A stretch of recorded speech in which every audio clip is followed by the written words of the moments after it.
Umayyah itu ada dua khalifah. Kalau tadi adalah Umar bin Abdul Aziz gitu ya. Salah satu yang masyhur juga itu adalah Abdul Malik bin Marwan. Abdul Malik bin Marwan. Ini adalah dua khalifah atau dua pemimpin di Bani Umayyah yang terkenal. Apa yang paling dikenal di Abdul Malik bin Marwan? Tadi kalau saya sampaikan terkait mata uang dinar dan dirham, yang pertama mengeluarkan mata uang dinar dan dirham berbahasa Arab menggantikan uang Romawi dan Persia pada saat itu adalah masa kepemimpinan Abdul Malik bin Marwan. Nah, makanya beliau ini terkenal sebagai orang yang transformasi dari segi keuangan, gitu ya. Lebih kuat sisi administrasinya. Kalau Umar bin Abdul Aziz, kepemimpinan yang dimunculkan adalah kepemimpinan keteladanan, gitu ya. Bagaimana hidup sederhana, memangkas praktek nepotisme, mengembalikan harta rampasan tadi ya yang disampaikan oleh teman-teman. Nah, kalau Abdul Malik bin Marwan ini itu lebih ke kebijakan yang bersifat administrasi dan moneter. Nah, yang moneter tadi apa? Mengeluarkan mata uang dinar dan dirham dengan berbahasa Arab, menggantikan uang Romawi dan Persia yang saat itu menjadi simbol ekonomi daripada Bani Umayyah. Nah, yang kedua dari segi administrasinya, beliau adalah mewajibkan penggunaan bahasa Arab dalam administrasi negara. Nah, ini menarik juga nih, Abdul Malik bin Marwan gitu ya, salah satu khalifah di Bani Umayyah, adalah dalam segi pencatatan administrasi itu mewajibkan menggunakan bahasa Arab, gitu. Mewajibkan menggunakan bahasa Arab. Kemudian membentuk sistem pos dan pencatatan negara lebih rapi, memperkuat sentralisasi kekuasaan di Damaskus, dan meningkatkan militer dan pengamanan kekuasaan Umayyah dari ancaman internal dan eksternal. Nah, kenapa sih Bani Umayyah itu jatuh sehingga muncul Bani Abbasiyah? Kalau menurut teman-teman yang presentator, kenapa?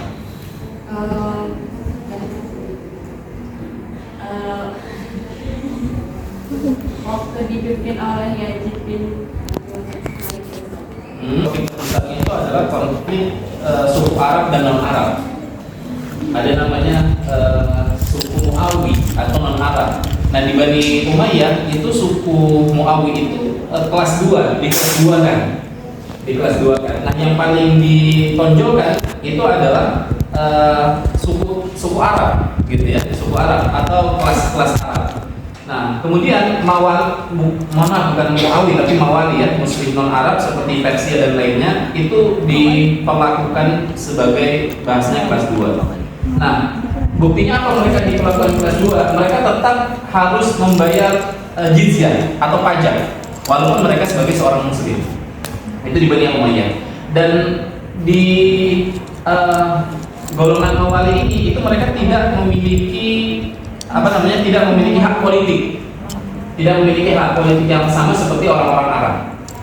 Nah, ini yang akhirnya menimbulkan ketidakpuasan besar, khususnya di wilayah daerah Persia pada saat itu. Itu yang pertama. Yang kedua, tadi yang kita bahas, nepotisme dan korupsi, gitu ya. Ini yang menyebabkan banyak sekali pejabat di Bani Umayyah yang menggunakan praktek nepotisme dan korupsi, mengangkat keluarganya menjadi pejabat, gitu ya, korupsi terhadap kas negara dan lain sebagainya, dan korupsi meluas dari kalangan pejabat, terutama di pejabat-pejabat daerah. Jadi begini, kalau yang membedakan di zaman Rasulullah, mungkin teman-teman kemarin ketika apa yang kebijakan yang pertama kali dilakukan Rasulullah itu di sejarah pemikiran ekonomi Islam yang pertama kali beliau lakukan itu adalah dengan membangun masjid.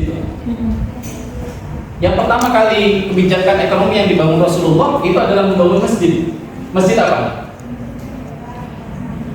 Ada yang tahu? Masjid pertama yang dibangun Rasulullah, Masjid Kuba. Nah, ini masjid yang untuk berkumpulnya, untuk bermusyawarahnya, untuk cikal bakal bagaimana Rasulullah dan para sahabat membahas praktek-praktek ekonomi di zaman Rasulullah dan sahabat.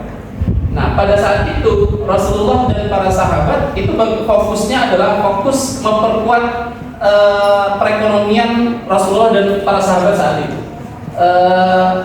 Visinya adalah belum visi memperluas kekuasaan, tetapi bagaimana menyebarkan Islam orang per orang, gitu ya. Belum bagaimana kita menaklukkan kekuasaan di daerah A, B dan lain sebagainya. Nah, Bani Umayyah ini udah semakin luas tuh Islam, teman-teman. Islam sudah semakin luas, kepemimpinan di Bani Umayyah sudah semakin banyak, akan tetapi banyak pejabat-pejabat daerah ini yang tidak amanah.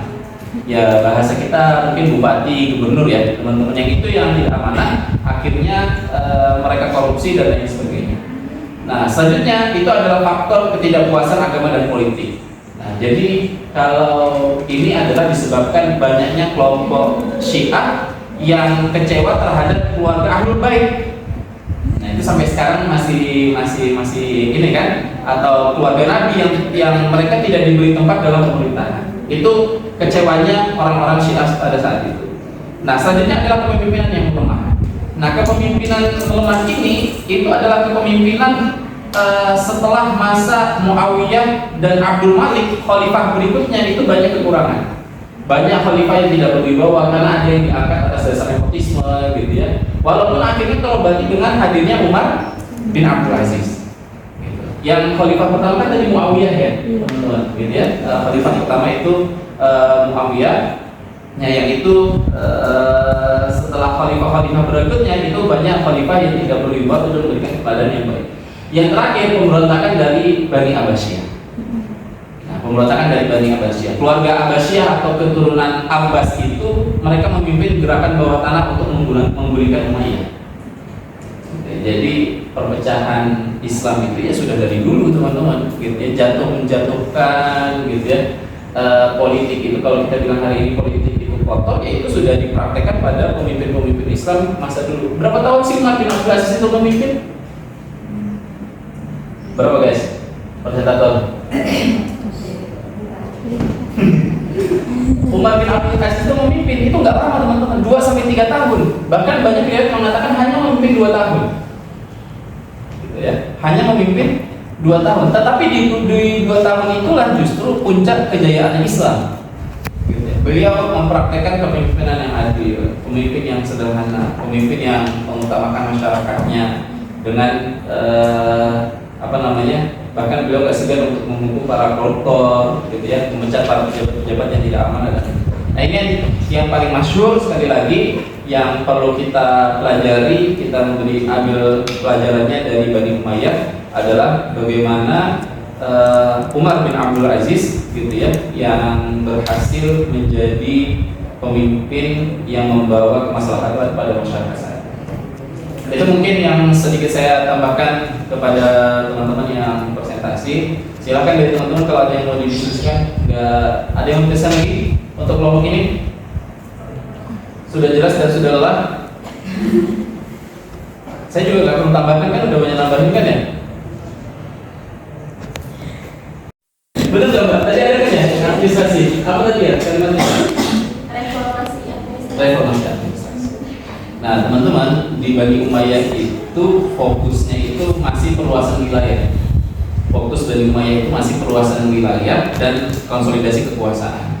Tetapi yang menarik adalah yang paling kuat di Bani Umayyah itu yang terkenalnya di sejarah pemikiran Muslim maupun Barat itu adalah mereka kuat di administrasi. Mereka kuat di administrasi, reformasi administrasinya. Nah, salah satu yang paling kelihatan itu mereka nggak tahu disinggung sama teman-teman tadi, ada pembentukan diwan di Bani Umayyah. Ada nggak ya? Ada. Tadi teman-teman singgungnya ada ya? Ada. Apa lembaga diwan itu? Lembaga diwan itu lembaga administrasi negara. Nah, itu yang dibuat salah satu peninggalan Bani Umayyah sampai saat ini. Nah, ini yang salah satu yang menarik gitu ya. Kemudian juga di Bani Umayyah mulai penggunaan mata uang dinar dan dirham. Itu juga mulai diterapkan di Bani Umayyah. Itu tadi salah satu poin penting yang ada di Bani Umayyah yang disampaikan oleh presentator yang penting untuk menjadi catatan kita bersama. Silakan, ada yang belum dijawab? Atau ada yang mau bertanya lagi? Satu-satunya dalam riwayat yang saya baca, satu-satunya khalifah yang menghilangkan korupsi dan nepotisme adalah Umar bin Abdul Aziz. Nah, bani sebelumnya atau khilafah sebelumnya itu minimal nepotisme yang sangat kuat. nepotisme yang sangat kuat itu adalah mengangkat famili saudaranya untuk menduduki posisi-posisi penting kerajaan. Nah, itu yang terjadi di Bani Umayyah, gitu ya. Sehingga sehingga salah satu penyebab mulai mundurnya, gitu ya, mulai runtuhnya Islam. Tetapi yang menarik dalam beberapa riwayat, gitu ya, atau bisa disampaikan bahwa di zaman Bani Umayyah itu bisa dikecualikan tuh dari 717 sampai 720 Masehi yang dipimpin oleh Umar bin Abdul Aziz itu tidak ada korupsi dan nepotisme sama sekali. Nah, tadi pertanyaannya kan bagaimana caranya, ya kan? Bagaimana caranya? Nah, itu yang teman-teman bisa jawab apa yang dilakukan oleh Umar bin Abdul Aziz sehingga tidak ada korupsi dan nepotisme. Karena sebelumnya kan ada. Nah, saya menambahkan itu aja. Silakan teman-teman.